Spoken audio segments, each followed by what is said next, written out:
Novel تجھ پہ دلہارا، writer طوبہ Siddiqui, episode number 23۔ ذوحان آہل کے ہی روم میں موجود ایک صوفے پر بیٹھا تھا، نظریں موبائل پر تھی۔ تھوڑی تھوڑی دیر میں وہ آہل پر بھی نظر ڈال لیتا۔ ذوحان نے موبائل سے نظر اٹھا کر آہل کی طرف دیکھا تو وہ آنکھیں کھولے ہوئے تھا جبکہ اس کے لب کچھ بولنے کی کوشش کر رہے تھے۔ ذوحان جھٹکے سے اٹھا۔ آہل آر یو اوکے؟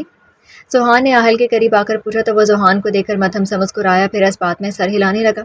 تم رکو، میں ڈاکٹر کو بلاتا ہوں، اوکے؟ بس ابھی آیا، ذوحان کہہ کر روم سے باہر چلا گیا۔ ذوحان اگلے 2 منٹ میں ہی ڈاکٹر کے ساتھ واپس آہل کے روم میں موجود تھا۔ ڈاکٹر اچھی طرح آہل کا معائنہ کر رہے تھے۔ ڈاکٹر چیک اپ کرنے کے بعد مسکرا کر ذوحان کی طرف مڑے۔ He is perfectly fine now. Doctor کے کہنے پر ذوحان نے شکر ادا کیا تھا، یہ خبر وہ جلد سے جلد سب تک پہنچانا چاہتا تھا۔ ذوحان آہل کے پاس آیا۔ آہل تم بالکل ٹھیک ہو نا؟ ذوحان نے ایک بار آہل سے تصدیق چاہی۔ میں ٹھیک ہوں ذوحان بھائی، آہل نے آہستہ سے کہا۔ ویری گڈ، سب بہت پریشان تھے، عائشہ آنٹی کی تو بہت بری حالت ہو گئی تھی تمہیں ایسے دیکھ کر۔ میں ابھی سب کو کال کر کے تمہارے ہوش میں آنے کا بتاتا ہوں، ذوحان نے کہہ کر سب سے پہلے سرور شاہ کو کال ملائی۔ سرور شاہ حیات کے ساتھ بیٹھا باتیں کر رہا تھا۔ منیہا اپنے روم میں موجود تھی۔ ابھی کچھ دن تک حیات اور سرور شاہ یہیں کاٹیج میں رکنے والے تھے کیونکہ وہ منیہا کو اکیلا نہیں چھوڑ سکتے تھے، اور جب تک عامر پکڑا نہیں جاتا تب تک وہ منیہا کو منظر عام پر بھی نہیں لا سکتے تھے۔ ممکن تھا کہ اسے جان سے مارنے کی کوشش کی جاتی، ایسے میں اس کی حفاظت کو یقینی بنانا سرور شاہ کا کام تھا۔ ذوحان کی کال آتی دیکھ کر سرور شاہ نے کال اٹھائی اور کال پر ملنے والی خبر نے اسے دونوں ہی فیلنگز دی تھی۔ کیا واقعی؟ یہ تو بہت اچھی خبر ہے، بس آپ کہیں جائیے گا نہیں ادا، وہیں رہیے گا، میں سیکیورٹی بڑھا دیتا ہوں، میں نہیں چاہتا آہل پر پھر کوئی حملہ ہو، سرور شاہ نے ذوحان سے کہا، پھر ایک دو باتیں کر کے کال کٹ کر دی۔ آہل کو ہوش آ چکا تھا، اس بات سے اسے بہت خوشی ملی تھی، مگر منیہا کے بارے میں اسے بتانا کس قدر مشکل تھا وہ یہ بھی جانتا تھا۔ حیات، آہل کو ہوش آ گیا، سرور شاہ نے حیات کو بتایا۔ بھائی کو ہوش آ گیا، مجھے بھائی کے پاس جانا ہے ابھی، پلیز مجھے لے کر چلو، حیات نے خوشی سے چہکتے ہوئے کہا۔ ہاں چلیں گے، ہم ابھی چلیں گے میری جان، تھوڑا ریلیکس تو کرو، سرور شاہ نے مسکرا کر کہا۔ نظر منیہا پر پڑی جو نم آنکھوں سے دیکھ رہی تھی، چہرے پر ہلکی سی مسکراہٹ تھی۔ ہم تینوں آہل سے ملنے چل رہے ہیں، سرور شاہ نے منیہا کو دیکھ کر کہا تو وہ گھبرا کر نامے گردن ہلاتی واپس روم میں چلے گی۔ سرور شاہ نے سرداہ بھری۔ حیات تم اسے ریڈی کرو، ہم اسے یہاں اکیلا نہیں چھوڑ سکتے، اور دوسری وجہ یہ کہ میں چاہتا ہوں کہ آہل خود منیہا سے مل لے۔ سرور شاہ کے کہنے پر حیات منیہا کے پاس چلی گئی۔ حیات کمرے میں آئی تو منیہا بیڈ پر بیٹھی انگلیاں مروڑ رہی تھی۔ منیہا، نہیں حیات، میں نہیں جاؤں گی، میں آہل کے سر کا سامنا نہیں کر سکتی، پلیز میں ان کے سامنے نہیں جانا چاہتی۔ حیات کے بولنے سے پہلے منیہا بول پڑی تو حیات اس کے قریب بیٹھ گئی۔ منیہا، بھائی تم سے بہت محبت کرتے ہیں، ہوش میں آنے کے بعد بھی انہیں تمہاری فکر ہوگی، مجھے اندازہ ہے۔ منیہا، وہ تمہاری محبت میں خود کو کہاں پہنچا چکے ہیں، تمہیں نہیں لگتا کہ اب ان کی یہ آزمائش ختم ہو جانی چاہیے؟ حیات کی بات پر منیہا رونے لگی۔ میں وہ منیہا نہیں رہی حیات جس سے آہل سر نے محبت کی تھی، اس منیہا کو عامر مار چکا ہے، یہ منیہا الگ ہے، بے آبرو، ذلت اور تحقیر میں لپٹی، جس کے پاس اپنی عزت تک نہیں ہے، کس منہ سے جاؤں گی میں ان کے سامنے؟ منیہا نے روتے ہوئے کہا۔ منیہا، جو کچھ بھی ہوا اس میں قصوروار تم نہیں ہو، حیات نے سمجھانا چاہا۔ نہیں حیات، قصوروار میں ہی ہوں جو عامر کا مکر و فریب بھی چہرہ پہچان نہیں سکی، اس کی باتوں پر یقین کیا، سب قصور میرا ہے۔ نہیں منیہا، تم قصوروار نہیں ہو، تم نے بھروسہ کیا بھی تو اپنے محرم رشتے پر کیا تھا نا، اب وہی بدذات نکلا تو اس میں تم قصوروار نہیں ہوئی۔ منیہا پلیز، میرے بھائی نے بہت تکلیف اٹھائی، اب ان کو اس سب سے نجات دلا دو، تمہیں اپنی نظروں کے سامنے صحیح سلامت دے کر وہ مطمئن ہو جائیں گے۔ حیات نے اس کے سامنے ہاتھ جوڑے تو وہ فوراً اس کے ہاتھوں کو تھام گئی۔ حیات، مجھے شرمندہ مت کرو ایسے پلیز، منیہا نے التجا کی۔ تو مان جاؤ نا پلیز، چلو بھائی سے مل لو۔ حیات کے آگے آخر کار منیہا ہار گئی کہ آہل کا سامنا کبھی نہ کبھی تو کرنا تھا، اور شاید یہی وقت تھا ان کا آمنا سامنا ہونے کا۔ کیا بکواس کر رہے ہوگے تم، عامر نے فون پر چیختے ہوئے کہا۔ جی سر، آہل کو ہوش آ گیا، ابھی اس کی فیملی بھی پہنچنے والی ہوگی، کال پر موجود شخص نے کہا۔ کچھ بھی کرو، کیسے بھی کر کے ختم کرو اس آہل کو، ایکسیڈنٹ کے وقت اس نے دیکھا تھا مجھے، وہ میرے خلاف گواہی دے گا، عامر نے غصے سے کہا تو اس شخص نے اوکے سر کہہ کر کال کٹ کر دی۔ عامر نے فون اٹھا کر زور سے زمین پر پٹکا۔ بیبی، ایسے غصے سے کیا ہوگا، تم خود کو نارمل رکھو، کوئی تم پر ایسے ہاتھ نہیں ڈال سکتا، ڈیڈ ہے نا، سکندر سومرو کی بیٹی نے اس کے قریب بیٹھ کر کہا۔ تمہارے ڈیڈی سب سے پہلے اپنے گن کی ساری گولیاں مجھ میں اتاریں گے اگر انہیں پتہ لگ گیا نا کہ آہل کی یہ حالت میں نے کی ہے، عامر نے سر جھٹکتے ہوئے کہا۔ او ہو بیبی، کچھ بھی نہیں ہوگا، ریلیکس، میں ہوں نا تمہارے ساتھ، لو خود کو ریلیکس کرو۔ اس نے شراب کا گلاس بھر کر عامر کو دیا تو اس نے ایک ہی سانس میں گلاس میں موجود شراب اپنے اندر اتاری تھی۔ عامر بری طرح پھنس چکا تھا، آہل کا ہوش میں آنا بالکل اچھا نہیں تھا، اوپر سے منیہا کو کچھ نہیں پتہ چل رہا تھا کہ وہ کہاں ہے، اگر وہ پولیس کے پاس پہنچ گئی اور اس نے بھی عامر کے خلاف کوئی گواہی دیتی تو وہ دو کیس سے خود کو کیسے نکالے گا؟ عامر یہی سب سوچ کر پریشان تھا۔ عائشہ بالاج کے ساتھ ہسپتال پہنچ گئی تھی، شبانہ گھر پر ہی زریشہ کے پاس تھی کیونکہ وہ اکیلی تھی اور بالاج اس کنڈیشن میں ہسپتال لانے کے حق میں نہیں تھا۔ عائشہ آہل کے پاس بیٹھی مسلسل رو رہی تھی۔ امی امی میں بالکل ٹھیک ہوں، اب پلیز آپ رونا تو بند کریں۔ آہل نے ان کا ہاتھ اپنے ہاتھ میں لیا۔ تم نے میری جان نکال دی تھی آہل، اگر تمہیں کچھ ہو جاتا تو تمہاری ماں کا کیا ہوتا، سوچا بھی ہے تم نے؟ عائشہ نے روتے ہوئے کہا۔ آپ کی دعائیں تھیں میرے ساتھ، بھلا مجھے کیسے کچھ ہو جاتا؟ ماں کی دعا کبھی خالی جاتی ہے کیا امی؟ آہل نے ان کا ہاتھ لبوں سے لگایا۔ تم بس جلدی سے ٹھیک ہو جاؤ آہل، اس کے بعد جس نے بھی تمہارے ساتھ یہ سب کیا اس کا حساب کتاب کریں گے۔ بالاج کی بات پر آہل نے اس بات میں سر ہلایا۔ سرور شاہ اور حیات روم میں داخل ہوئے تو سب کی نظریں ان دونوں کی طرف اٹھی تھی۔ آہل حیات کو دیکھ کر مدھم سا مسکرایا، مگر اس کے پیچھے کھڑے وجود پر نظر پڑتی مسکراہٹ سمٹتی تھی۔ منیہا، آہل نے منیہا کو پکارا جو نقاب میں موجود تھی، مگر اس کی آنکھیں، آہل اس کی آنکھوں کو تو آرام سے پہچان سکتا تھا۔ منیہا سب کو دیکھ کر پریشان ہو رہی تھی، وہ کسی کو بھی نہیں جانتی تھی۔ آہل کو دیکھ کر اس کے دل میں ٹیس اٹھ رہی تھی۔ آہل کے دونوں پیروں پر پلستر چڑھا ہوا تھا، ایک ہاتھ پر بھی پلستر تھا، سر پر بھی پٹی بندھی ہوئی تھی اور سینے پر بندھی پٹی بھی صاف دکھ رہی تھی۔ منیہا کی آنکھیں نم ہوئیں۔ منیہا تم ٹھیک ہو نا؟ آہل نے اسے دوبارہ پکارا۔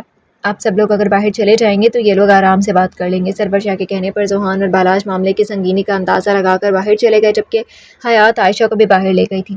حیات، یہ ہے منیہا، اس کی تو شادی تھی، کیا ہوا تم لوگوں کے ساتھ، کیسے ہے یہ؟ عائشہ نے سوال شروع کر دیے تھے، جس کا فی الحال حیات کے پاس کوئی جواب نہیں تھا۔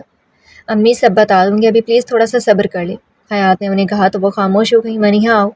سرور شاہ نے منیہا کو قریب بلایا تو وہ چھوٹے چھوٹے قدم اٹھاتے آہل کے روبرو آ کر کھڑی ہو گئی۔ منیہا تم ٹھیک ہو نا؟ عامر نے تمہارے ساتھ کچھ؟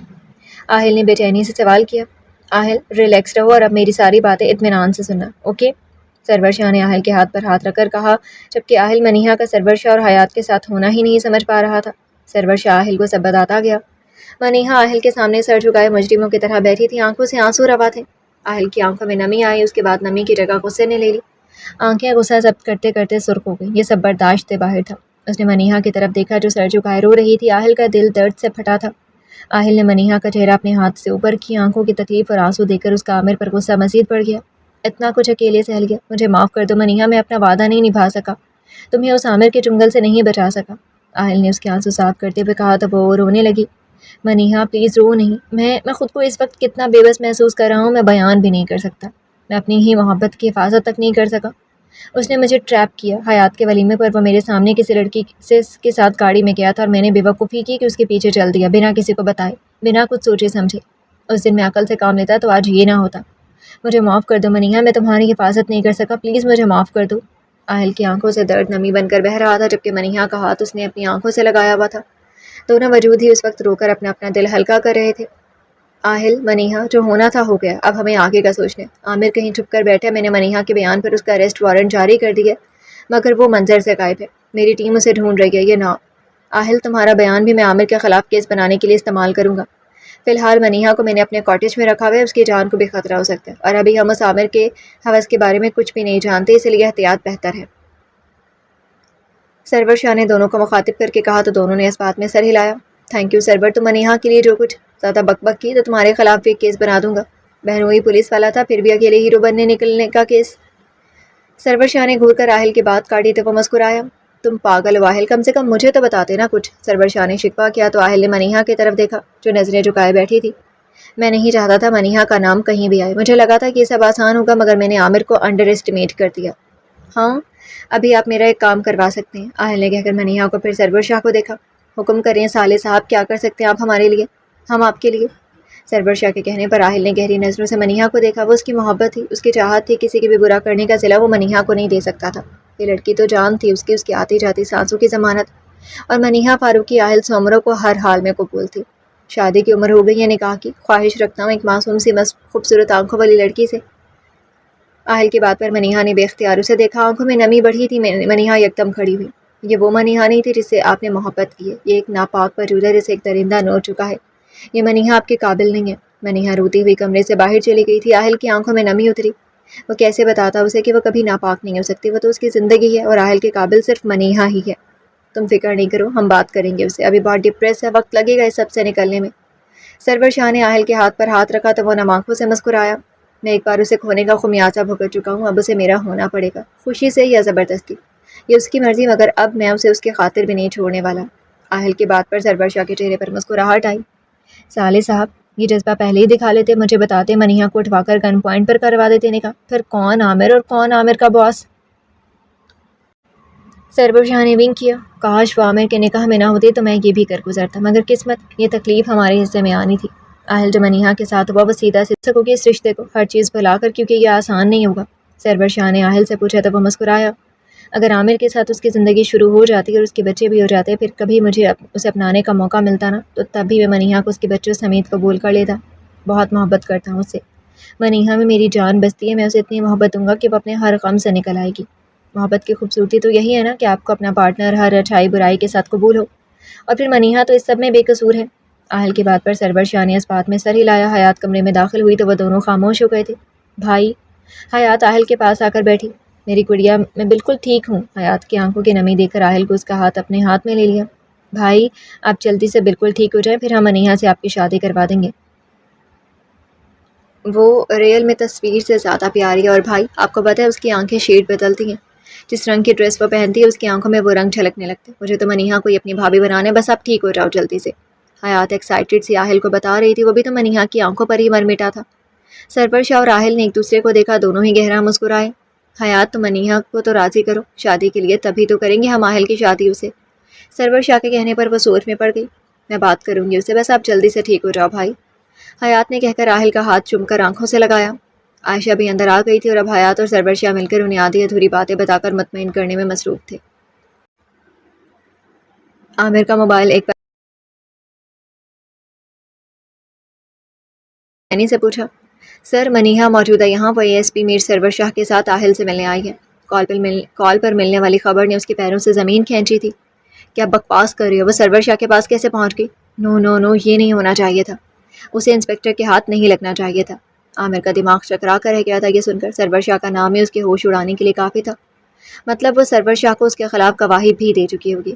تم ایک کام کرو، آہل کو چھوڑو، اس لڑکی کو ختم کرو. وہ زندہ نہیں بچنی چاہیے. کچھ بھی ہو جائے اس کو اسی وقت ختم کر دو.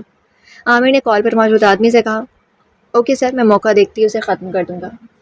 آپ بے فکر رہیں. آدمی نے کہہ کر کال کٹ کر دی. عامر پریشان سا کبھی ادھر گھوم رہا تھا کبھی ادھر. منیہا کا سرور شاہ کے ساتھ ہونا اس کے لیے خطرے کی بات تھی. اچھا ہوا میں گھر واپس نہیں گیا. وہ سرور شاہ یقیناً گھر بھی گیا ہوگا. شٹ اب ماموں کو کیسے اپنی باتوں پر یقین دلاؤں گا. منیہا تم نے بالکل اچھا نہیں کیا. اتنی مصیبتیں تم نے میرے لیے کھڑی کی ہے نا. تم نے اب وقت آ گیا کہ تم سکون کی نیند سو جاؤ. عامر نے شیشے کے سامنے جو کہ اپنے عکس کو دیکھتے ہوئے کہا. منیہا ہسپتال کے کوریڈور میں موجود تھی. آنکھوں سے آنسو بہہ رہے تھے. یہ کون سی آزمائش ہے اللہ تعالیٰ؟ میں نے تو کبھی کسی کے ساتھ برا نہیں کیا، تو پھر اتنا برا میرے ساتھ کیوں؟ میرا دل ہی نہیں کرتا میں زندہ رہوں. دل کرتا ہے ختم کر لوں خود کو. دل کو سکون دے میرے رب، میں بہت تکلیف میں ہوں. منیہا روتی ہوئی دل میں اللہ تعالیٰ سے باتیں کرتی چل رہی تھی کہ تبھی اسے ایسا محسوس ہوا کہ کوئی اس کے پیچھے ہے. منیہا کی دھڑکن تیز ہوئی. وہ ہسپتال کے کون سے حصے میں آ گئی تھی اسے اندازہ ہی نہیں ہوا. منیہا نے ڈرتے ہوئے پوچھا. پیچھے مڑ کر دیکھا تو ایک آدمی ہاتھ میں گن لیے اس کے پیچھے چل رہا تھا. چہرہ کالے کپڑے سے ڈھکا ہوا تھا. منیہا کے رکنے اور پلٹ کر دیکھنے پر وہ آدمی بھی رک گیا. منیہا کا چہرہ خوف سے سفید پڑ گیا تھا. وہ کس حصے میں تھی اسے اندازہ بھی نہیں تھا. یہاں تو کوئی موجود ہی نہیں تھا. آدمی نے گن سے منیہا کو نشانہ لگایا اور فائر کر دیا. منیہا کی دل خراش چیخ کوریڈور میں گونجی تھی. سرور شاہ جو منیہا کو ڈھونڈنے نکلا تھا منیہا کی چیخ سن کر فوراً آواز کی سمت بھاگا. ذوحان بھی اس کے ساتھ ہی تھا.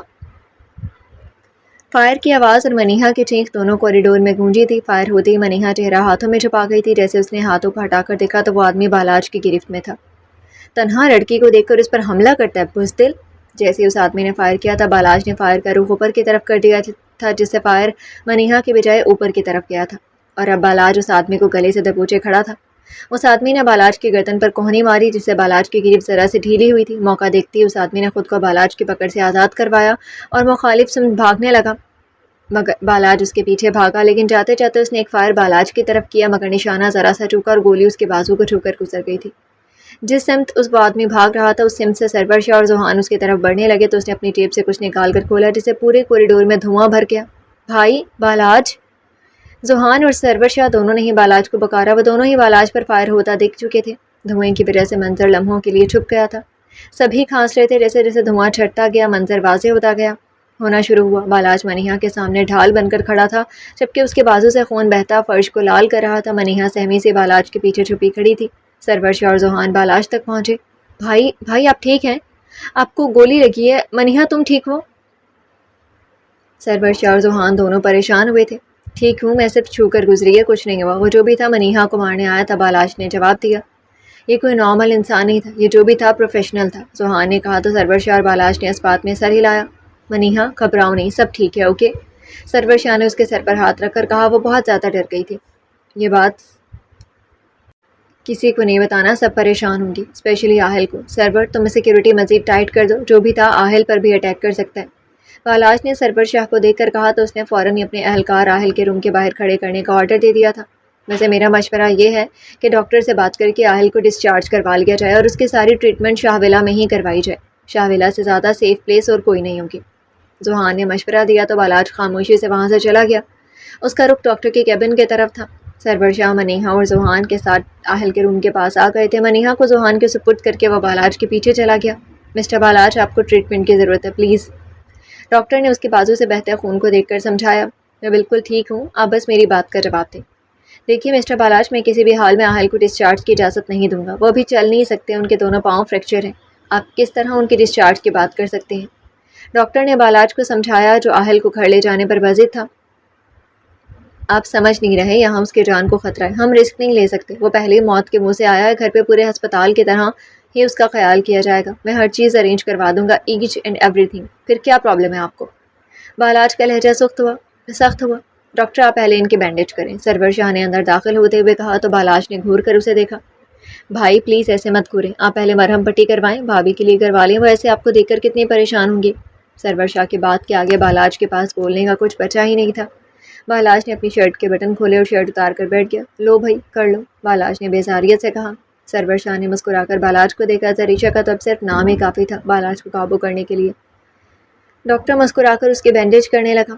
لگتا ہے اپنی وائف سے بہت محبت کرتے ہیں آپ، میں نے آپ کو کتنا کہا تھا بینڈیج کا آپ نہیں مانے اور وائف کے نام پر آپ نے کوئی بحث کی بنا شرٹ اتار لی۔ ڈاکٹر نے اس کا بلڈ صاف کرتے ہوئے کہا۔ یس آئی لو ہر ویری مچ، بالاج نے سنجیدگی سے کہا تو سرور شاہ کے چہرے پر گہری مسکراہٹ آئی۔ فائنلی بالاج شاہ نے سب کے سامنے بھی زریشا کے لیے محبت کا اظہار کر دیا۔ دیکھیے مسٹر سرور شاہ، میں آہل کو بھی ڈسچارج نہیں دے سکتا، آپ پلیز انہیں سمجھائیں، فی الحال ایک ہفتے تک تو یہ بالکل بھی ممکن نہیں ہے۔ ڈاکٹر نے بینڈیج کے بعد سرور شاہ کو مخاطب کیا۔ ٹھیک ہے ڈاکٹر، مگر ایک ہفتے بعد ہم آہل کو لاسٹ میں ڈسچارج کروا لیں گے، اس کی کیئر کی فکر نہیں کریے گا، ہم سے جو بیسٹ ہوگا ہم وہ کریں گے، سرور شاہ نے ڈاکٹر سے کہا۔ جی ٹھیک ہے، ایک ہفتے بعد آپ آہل کو لے جائیے گا۔ ڈاکٹر نے بھی ہاں میں بھر دی۔ میرے خیال سے تو منیہا کو بھی گھر لے چلو تو بہتر ہے، گارڈز ہر ٹائم موجود ہوتے ہیں، شاہ ولا میں کوئی چڑیا بھی پر نہیں مار سکتی۔ بالاج اور سرور شاہ ڈاکٹر کے کیبن سے باہر آئے تو بالاج نے سرور شاہ سے کہا۔ بھائی میں بھی یہی سوچ رہا تھا، کیونکہ میرے خیال سے تو عامر کو پتہ لگ گیا ہے کہ منیہا ہمارے پاس ہے، تبھی اس نے آج اس پر اٹیک کروایا۔ وہ مجھ سے جڑی ہر جگہ پر منیہا کو تلاش کرے گا، اس لیے اب بہتر یہی ہے کہ منیہا کو ہم گھر لے چلیں۔ سرور شاہ نے بھی حامی بھری۔ بالاج اور سرور شاہ آہل کے روم کے پاس پہنچے تو منیہا عائشہ کے ساتھ بیٹھی تھی۔ حیات اور زوحان بھی وہیں موجود تھے۔ ڈاکٹر نے آہل کو اب کرنے کا کہا تھا، اس وجہ سے اب اس سے کسی کو ملنے کی اجازت نہیں تھی۔ بالاج تم سب کو لے کر گھر جاؤ، یہاں میں ہوں، زوحان نے کہا تو اس نے اس بات میں سر ہلایا تھا۔ منیہا ہم شاہ ولا جا رہے ہیں، سب کے درمیان زیادہ محفوظ رہو گی، سرور شاہ نے ڈرائیو کرتے ہوئے کہا۔ حیات اور عائشہ بھی ساتھ تھیں، جبکہ بالاج بھی ان کے ساتھ اپنی گاڑی میں شاہ ولا کے لیے نکل گیا تھا۔ منیہا کچھ نہیں بولی تو عائشہ نے اس کے سر پر ہاتھ پھیرا۔ پریشان نہیں ہو بیٹا، سب ٹھیک ہو جائے گا، اللہ ہے نا، وہ سب دیکھ رہا ہے، سب آسانی کرے گا، عائشہ نے محبت بھرے لہجے میں کہا تو وہ نم آنکھوں سے مسکرائی تھی۔ اسے اقصیٰ کی یاد آئی تھی، مگر وہ مجبور تھی، ابھی وہ خود اپنی ماں باپ کے پاس واپس نہیں جا سکتی تھی۔ ویسے تو سرور شاہ نے کہا تھا کہ وہ جلدی اس کی ملاقات کروا دے گا ان سے، مگر منیہا خود ان کے سامنے نہیں جانا چاہتی تھی۔ کیسے کرتی وہ ان کا سامنا، اور کیا وہ لوگ اس پر ہوا ظلم برداشت کر سکتے تھے؟ اسے ایک طرف یہ بھی ڈر بھی تھا کہ کہیں عامر اس کے ماں باپ کو کوئی نقصان نہ پہنچا دے۔ شاہ ولا پہنچ کر سب اپنے اپنے کمروں میں چلے گئے تھے۔ حیات تم منیہا کو اپنے روم میں لے جاؤ، فی الحال وہ اکیلا فیل کرے گی، میں زوحان ادا کے روم میں سو جاؤں گا، سرور شاہ نے حیات سے کہا تو اس نے حامی بھری اور منیہا کو اپنے روم میں لے گئی۔ عائشہ بھی روم میں چلی گئی تھی، سرور شاہ بھی زوحان کے روم میں چلا گیا۔ بالاج روم میں آیا تو زریشہ گہری نیند سو رہی تھی۔ جب وہ ہسپتال کے لیے نکلا تھا تب تک زریشہ سو چکی تھی اور وہ نہیں چاہتا تھا اس کی نیند خراب ہو، اس لیے وہ شبانہ کو گھر ہی رکنے کا بول کر عائشہ کو ہسپتال لے گیا تھا۔ زریشہ کو دیکھ کر بالاج کے چہرے پر مسکراہٹ آئی۔ یہ لڑکی واقعی بالاج شاہ کو قابو کرنے کا ہنر رکھتی تھی، صرف اسی کے آگے بالاج جھک سکتا تھا، صرف اسی کے آگے بالاج اپنی ضد چھوڑ سکتا تھا۔ بالاج نے شرٹ اتاری اور سونے لیٹ گیا، مگر پھر جھٹکے سے اٹھا، نظر اپنے بازو پر پڑی۔ نہیں، میں ایسے سو گیا اور زیشی نے یہ دیکھا تو وہ پریشان ہوگی۔ بالاج نے وارڈروب سے دوسری شرٹ نکالی اور وہ پہن کر لیٹ گیا۔ اسے عادت تھی شرٹ لیس سونے کی، مگر اب مجبوری تھی، وہ زریشہ کو ذرا سے بھی ٹینشن نہیں دینا چاہتا تھا۔ پوری رات اس کی کروٹیں بدلتے گزر گئی، مگر اسے نیند نہیں آئی۔ فجر کے وقت زریشہ کی آنکھ کھلی تو بالاج اس کے برابر میں سو رہا تھا۔ زریشہ نے مسکرا کر اسے جگایا۔ شاہ اٹھ جائے، نماز کا وقت ہو گیا۔ زریشہ نے اس کے کندھے پر ہاتھ رکھ کر اسے ہلایا تو بالاج کے منہ سے نیند میں ہی ہلکی سی سسکی نکلی۔ شاہ کیا ہوا، آپ ٹھیک تو ہیں؟ زریشہ کی پریشان آواز بالاج کے کانوں میں پڑی تو وہ جھٹکے سے اٹھ بیٹھا۔ شاہ آپ کی چوٹ لگی ہے، کیا ہوا ہے آپ کے ہاتھ پر؟ زریشہ نے بالاج کو دیکھ کر کہا تو وہ مسکرایا اور اس کے گرد اپنا احسار بنایا۔ مائی لٹل اینجل، کیا اٹھتے ہی سوال جواب شروع کر دیا۔ شوہر کو ایسے اٹھاتے ہیں کیا؟ تھوڑا پیار ویار کر کے جگاتے ہیں، بالاج نے شوق لہجے میں کہا تو زریشہ کے چہرے پر سرخی چھائی۔ یہ جو میری محبت بھری باتوں پر تمہارے گالوں کا رنگ بدلتا ہے نا مائی لٹل اینجل، یہ بہت خوبصورت منظر ہوتا ہے۔ بالاج نے اس کے لال ہوتے گالوں پر انگلیاں ٹریس کرتے ہوئے کہا۔ نماز کا وقت ہو گیا، زریشہ نے مدھم آواز میں کہا تو بالاج مسکرایا۔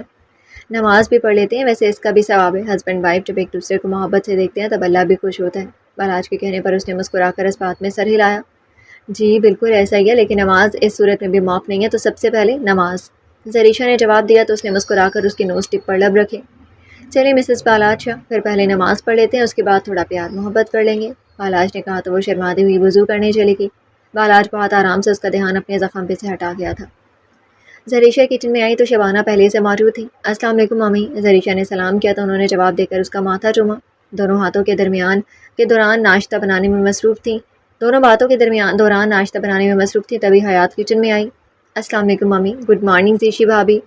شبانہ کو سلام کر کے حیات زریشہ کے گلے لگی۔ تم کب آئی حیات؟ یہ تو کہہ رہے تھے تم لوگ کچھ دن بعد آؤ گے۔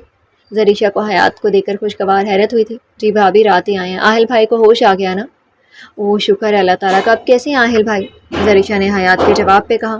اللہ کا شکر ہے بھابی، اب تو بہت بہتر ہیں بھائی، ڈاکٹر نے کہا ہے کہ ہم ایک ہفتے بعد انہیں گھر لا سکتے ہیں، حیات نے جواب دیا۔ ماشاءاللہ، یہ تو بہت اچھی بات ہے۔ حیات، شبانہ اور زریشہ باتوں میں مصروف ہو گئی۔ ناشتے کی ٹیبل پر سبھی آ چکے تھے جب حیات منیہا کو لے کر باہر آئی۔ زریشہ اس نئی لڑکی کو دیکھ کر کنفیوز ہوئی، منیہا خود بھی بہت نروس تھی۔ زیشی، یہ منیہا ہے، حیات کی دوست، کچھ دن ہمارے ساتھ رہے گی۔ زریشہ کو کنفیوز دیکھ کر بالاج نے کہا تو زریشہ نے مسکرا کر اسے ویلکم کیا۔ ناشتے کے بعد بالاج آفس کے لیے نکل گیا۔ عائشہ اور شبانہ سرور شاہ کے ساتھ ہسپتال کے لیے نکل گئی تھیں۔ اب گھر میں صرف زریشہ، حیات اور منیہا بچی تھی۔ زریشہ نے منیہا کو نروس دیکھ کر خود ہی اس سے بات شروع کر دی تھی تاکہ وہ نارمل ہو سکے، اور وہ واقعی اب حیات کے ساتھ ساتھ زریشہ کے ساتھ بھی نارمل ہو گئی تھی۔ بڑی بھابھی آپ سے ملنے 2 لڑکیاں آئی ہیں، کہہ رہی ہیں آپ کی دوست ہیں، صبا نام بتا رہی ہے۔ زریشہ حیات کے کمرے میں ان دونوں کے ساتھ موجود تھی جب سدرا نے آ کر بتایا، ہاں آپ انہیں اندر لے آئیں، وہ میری دوست ہیں۔ زریشہ نے مسکرا کر کہا، کل ہی اس کی صبا سے بات ہوئی تھی اور وہ آج وہ سے ملنے بھی آ گئی تھی۔ زریشہ کو خوشی ہوئی تھی۔ حیات، منیہا، میں کچھ دیر بعد آپ لوگوں سے ملتی ہوں، زریشہ نے دونوں سے کہا تو دونوں نے مسکرا کر اس بات میں سر ہلایا۔ زریشہ کمرے سے باہر چلی گئی۔ تمہاری بھابھی بہت اچھی ہیں حیات، ان کا لہجہ بہت پیارا ہے، منیہا نے دل سے زریشہ کی تعریف کی۔ وہ بہت اچھی ہیں اور اتنی اچھی اچھی باتیں کرتی ہیں نا کہ بندے کے دل پر اثر کرتی ہیں ان کی باتیں، حیات نے بھی اتفاق کیا تھا۔ واقعی زریشہ بہت اچھی لڑکی تھی، اللہ اور اللہ کے رسول سے محبت کرنے والی، رحم دل، نیک سیرت۔ زریشہ ہال میں آئی تو صبا اور اس کی بڑی بہن ہال میں بیٹھی تھی۔ زری کیسی ہو یار، تم تو بالکل ہی غائب ہو گئی تھی شادی کے بعد، صبا زریشہ سے گلے ملتے ہوئے بولی۔ میں بالکل ٹھیک ہوں، تم کیسی ہو؟ السلام علیکم آپی، کیسی ہیں آپ؟ زریشہ نے صبا کے بعد اس کی بہن کو مخاطب کیا۔ میں بالکل ٹھیک ہوں، تو تم کیسی ہو؟ صبا کی بہن نے جواب دیا، میں بھی ٹھیک ہوں الحمدللہ۔ صبا کی بہن عروج بچپن سے ہی ہکلا کر بولتی تھی، وہ دیکھنے میں بہت خوبصورت تھی مگر اس کی یہ کمی اس کی خوبصورتی پر بھاری پڑ جاتی تھی۔ 22 سال کی خوبصورت لڑکی جو الفاظ کی جلدی ادائیگی نہ کر پانے کی وجہ سے ہمیشہ احساس کمتری کا شکار رہتی تھی۔ عادت میں بہت خوش اخلاق اور ہے ہنرمند، پڑھی لکھی ہونے کے باوجود بھی وہ اپنی کمی کے آگے ہار جاتی تھی۔ زریشہ ان دونوں کو لے کر روم میں آ گئی تھی۔ صبا نے اس کا جتنا لاس ہوا تھا سب کے نوٹ زریشہ کو دے دیے تھے تاکہ وہ اچھے سے پڑھائی کر سکے۔ ویسے تو اس کے پروفیسرز نے بھی اسے آن لائن کلاسز دے رہے تھے مگر جو کچھ وہ مس کر چکی تھی وہ سب اس کے پاس موجود تھا۔ صبا اور عروج 3 گھنٹے بعد جانے کے لیے کھڑی ہوئیں۔ اوکے ذریعہ اب ہم چلتے ہیں، امی پریشان ہوں گی، کافی دیر ہو گئی ہے، صبا نے کہا تو اس نے ان دونوں کو جانے کی اجازت دی۔ صبا اور عروج دونوں ہی جانے کے لیے مین گیٹ تک پہنچی تھی کہ صبا بولی، آپی میں اپنا موبائل وہیں زریشہ کے پاس ہی بھول گئی، آپ رکے میں لے کر آتی ہوں۔ صبا نے کہا اور واپس زریشہ کے پاس چلی گئی جبکہ عروج وہیں کھڑی صبا کا انتظار کرنے لگی۔ گھر میں داخل ہوتا زوہان عروج کو دیکھ کر ٹھٹکا، آپ کون ہیں، کس سے ملنا ہے آپ کو؟ زوہان نے گہری نظروں سے اسے دیکھ کر پوچھا۔ وہ کسی بھی اجنبی کا یوں شاہولہ میں ہونا سمجھ نہیں پایا تھا۔ وہ زریشہ کے پاس آئے تھے ہم، عروج نے جواب دیا۔ کیوں آئی تھی؟ زوہان نے بھی اسی کی ٹون میں کہا تو وہ زوہان کو گھورنے لگی۔ زوہان کو لگا تھا وہ لڑکی اس کے سامنے اس طرح بن کر بول رہی ہے۔ ہیلو مسٹر، آپ میری بہن کا مذاق اڑا رہے ہیں، صبا نے زوہان کے سامنے آتے ہوئے کہا۔ محترمہ آپ کی تعریف، سہان نے صبا سے کہا جو لڑنے کے لیے تیار کھڑی تھی۔ چپ ہو جاؤ صبا، وہ ہم زریشہ سے ملنے آئے تھے، اس نے ہمیں بلایا تھا۔ عروش نے صبا کو چپ کروا کر جواب دیا۔ اسے اندازہ تھا اس کی بہن ابھی اس لڑکی کی ٹھیک ٹھاک چڑھائی کر دیتی، کوئی اس کی بہن کا مذاق اڑائے کہ اسے یہ کہاں گوارا تھا۔ جبکہ عروش کے دوبارہ اس طرح بولنے پر ذوحان کو اندازہ ہو گیا تھا کہ وہ بولتی ہی اس طرح ہے۔ آپ لوگ بھابھی کی گیسٹ ہیں تو میں بھلا آپ کو کیا کہہ سکتا ہوں، اور بہت معذرت، مجھے لگا آپ اس طرح بولنے کی ایکٹنگ کر رہی ہیں، ذوحان کہتا وہ اندر چلا گیا۔ عجیب بدتمیز آدمی ہے، کیوں کوئی ایسے بولنے کا ناٹک کرے گا؟ صبا نے غصے سے کہا۔ اب اسے کیا پتا تھا کہ ذوحان ایک عامی آفیسر ہے اور وہ اس طرح کے کئی فنکاروں کو دیکھ چکا ہے، اور ابھی جو حالات چل رہے تھے ایسے میں ہر ایک پر نگاہ رکھنا بھی ضروری تھا۔ ذوحان نے روم میں آ کر آئمہ کو کال ملائی جو اس نے دوسری بیل پر اٹھا لی۔ کیا حال ہے جانے من، ذوحان نے شوخ لہجے میں کہا۔ میں تو بالکل ٹھیک ہوں، آپ کیسے ہیں؟ آپ آج آئے نہیں؟ آئمہ نے جواب دیا۔ کیا بات ہے، ہماری راہ دیکھی جا رہی تھی، ہمیں اندازہ ہوتا تو دوڑے چلے آتے آپ کے پاس۔ ذوحان شوخ ہوا۔ نہیں، وہ تو میں ایسے ہی پوچھ رہی تھی۔ آئمہ نے زبان دانتوں تلے دبائی۔ ہائے جانے من، آپ نے ایسے ہی پوچھ لیا، لیکن ہمارا دل تو باغ باغ ہو گیا، آپ واقعی آرمی آفیسر ہیں؟ آئمہ نے سوال کیا تو ذوحان زور سے ہنسا۔ کیوں، آپ کو کوئی شک ہے کیا؟ ذوحان نے آگے سے سوال کیا۔ آرمی والے تو بہت ڈیسنٹ، بہت سیریس قسم کے ہوتے ہیں نا، مگر آپ کے تو انداز ہی بالکل مختلف ہے۔ آئمہ کی بات پر ذوحان کی مسکراہٹ گہری ہوئی۔ جانے من، اب اپنی ہونے والی بیوی کے ساتھ کون پاگل سیریس رہتا ہوگا؟ ہاں ویسے میں بڑا ڈیسنٹ قسم کا بندہ ہوں، ذوحان نے جواب دیا تو آئمہ کی کھلکھلاہٹ ذوحان کے سماعتوں سے ٹکرائی۔ آپ ڈیسنٹ تو بالکل نہیں ہیں، آپ کے ڈانس کے جوہر میں نے دیکھے تھے ولیمے پر۔ آئمہ کی بات پر ذوحان نے دل ہی دل میں سر پر شاہ کو کوسا تھا، جس کی وجہ سے وہ بلا وجہ ڈانس کر کے بدنام ہو گیا تھا۔ وہ تو بس ویسے ہی یار، اپنوں کے لیے کرنا پڑتا ہے کبھی کبھی۔ ویسے میں آپ کے ساتھ بھی ایک رومانٹک ڈانس کرنے کی خواہش رکھتا ہوں۔ ذوحان کی بات پر آئمہ چپ ہوئی۔ اب آپ اس طرح شرمائیں گی؟ ذوحان نے مزید چھیڑا۔ میں تو نہیں شرما رہی، آئمہ نے جواب دیا تو ذوحان کی مسکراہٹ گہری ہوئی۔ جانے من، مجھے سب انداز ہے، خیر یہ بتائیں اور کتنا انتظار میرے نصیب میں لکھا ہے میڈم؟ ذوحان نے سوال کیا۔ ابھی تو ٹائم ہے، 1.5 مہینہ ہے، تھوڑا صبر سے کام لیں میجر صاحب، آئمہ نے جواب دیا تو ذوحان نے سرداہ بھری۔ اف، یہ 1.5 ماہ 1.5 صدیوں کے برابر ہے، مگر آپ کے لیے ہم یہ بھی کر لیں گے، آخر صبر کا پھل میٹھا ہوتا ہے۔ میں بعد میں بات کرتی ہوں، دادی بلا رہی ہیں، آئمہ نے کہا تو اس نے بھی اوکے کہہ کر کال کٹ کر دی۔ سرور شاہ پولیس اسٹیشن میں موجود اپنے آفس روم میں بیٹھا تھا، اس کے آدمی ہر طرف عامر کو ڈھونڈ رہے تھے، مگر وہ عامر نہ جانے کہاں چھپا بیٹھا تھا۔ سر، ایک اہلکار نے دروازے پر ناک کر کے اسے پکارا۔ آ جاؤ، سرور شاہ نے مصروف انداز میں اسے آنے کی اجازت دی۔ سر، باہر ایک عورت اور آدمی آئے ہیں منیہا فاروقی کی گمشدگی کی رپورٹ درج کروانے، اہلکار نے بتایا تو سرور شاہ اس کی طرف متوجہ ہوا۔ انہیں فوراً میرے روم میں بھیجو۔ سرور شاہ نے آرڈر دیا تو وہ یس سر کہتا باہر چلا گیا۔ کچھ ہی دیر میں سلمان صاحب اور رقصہ سرور شاہ کے روم میں موجود تھے۔ بیٹھیے پلیز۔ سرور شاہ نے ان دونوں کو دیکھا تو وہ اس کے سامنے بیٹھ گئے۔ انسپکٹر صاحب، 2 دن پہلے میری بیٹی کی شادی ہوئی ہے عامر سے، وہ رخصتی کے بعد اسے اپنے ساتھ لے گیا تھا، کہاں لے گیا کچھ نہیں پتا، آج تیسرا دن لگ گیا، میری بچی کا کچھ پتہ نہیں ہے، نہ عامر کا فون لگ رہا ہے نہ منیہا کا۔ میں نہیں جانتا عامر نے آہل کے ساتھ کیا کیا ہے، مگر مجھے اپنی بچی کی فکر کھائی جا رہی ہے، میری درخواست ہے آپ لوگ پلیز میری بچی کو ڈھونڈیں۔ سلمان صاحب کی آواز اور ان کے لہجے میں تڑپ تھی جسے سرور شاہ نے صاف محسوس کیا تھا۔ سلمان صاحب، عامر نے نہ صرف آہل کو مارنے کی کوشش نہیں کی ہے بلکہ اس نے آپ کی بیٹی کے ساتھ بھی بہت برا کیا ہے۔ سرور شاہ نے بات شروع کی۔ سلمان صاحب اور رقصہ دونوں ہی پریشان ہوئے۔ تو کیا مطلب ہے آپ کا؟ کیا ہوا ہے میری بیٹی کے ساتھ؟ کہاں ہے میری بیٹی؟ وہ ٹھیک تو ہے نا؟ سلمان صاحب نے بے چینی سے پوچھا۔ منیہا ٹھیک ہو کر بھی ٹھیک نہیں ہے سلمان صاحب۔ اور پھر سرور شاہ منیہا پر بیتی ہر بات انہیں بتانے لگے، جسے سن کر سلمان صاحب اور رقصہ جیسے ساکت ہو گئے۔ آپ یہ سب کیا کہہ رہے ہیں انسپکٹر صاحب؟ سلمان صاحب نے ہمت کر کے کہا۔ جی میں بالکل ٹھیک کہہ رہا ہوں، اس رات منیہا ہمیں لوٹی پوٹی حالت میں ملی تھی، زخمی تک تھی وہ، اگر ہم اس دن وقت پر نہ پہنچتے تو آپ کا بھانجا اسے آگے بیچ چکا ہوا تھا۔ سرور شاہ نے کہا تو سلمان صاحب اور رقصہ دونوں رو پڑے۔ میری بچی اتنا کچھ کیسے سہ گئی؟ میری بچی کہاں ہے؟ پلیز مجھے میری بچی سے ملوا دیں۔ سلمان صاحب نے ہاتھ جوڑے تو سرور شاہ نے فوراً ان کے ہاتھوں کو تھاما۔ آپ لوگ بے فکر رہیں، میں آپ لوگوں کو منیہا سے ملواؤں گا، وہ میرے گھر پر ہے اور اب بہتر ہے، مگر وہ آپ لوگوں کا سامنا نہیں کرنا چاہتی تھی، اس کے مطابق آپ لوگ یہ صدمہ برداشت نہیں کر سکیں گے، وہ خود بھی ٹھیک نہیں تھی تو مجھے آپ لوگوں کو بتانا مناسب نہیں لگا۔ اس کی جان کو بھی خطرہ ہے، کل رات اس پر جان لیوا حملہ بھی ہوا تھا جس کے بعد ہم اسے اپنے گھر لے گئے تھے۔ آپ چلیں میں آپ لوگوں کی ملاقات کروا دیتا ہوں۔ سرور شاہ کہہ کر کھڑا ہوا تو سلمان صاحب اور رقصہ بھی اس کے ساتھ ہی کھڑے اٹھ گئے، دونوں ہی بری طرح ٹوٹ گئے تھے، ان کی بچی پر اتنی بڑی قیامت ٹوٹ گئی تھی اور وہ بالکل بے خبر تھے۔ سلمان صاحب کو آج اپنے فیصلے پر بے حد پچھتاوا ہو رہا تھا، مگر اب تو پچھتانے کا وقت بھی گزر چکا تھا۔ اولاد کا غم بہت بڑا ہوتا ہے، منیہا کو یہ غم زندگی میں مل گیا تھا، اس سے وہ تو کیا سلمان صاحب اور رقصہ بھی شاید کبھی نہ نکل پائیں گے۔ بالاج آفس سے آ کر سیدھے روم میں آیا، زریشہ بیڈ پر کتابیں پھیلائے پڑھنے میں مصروف تھی، پرسوں سے اس کے پیپر سٹارٹ تھے۔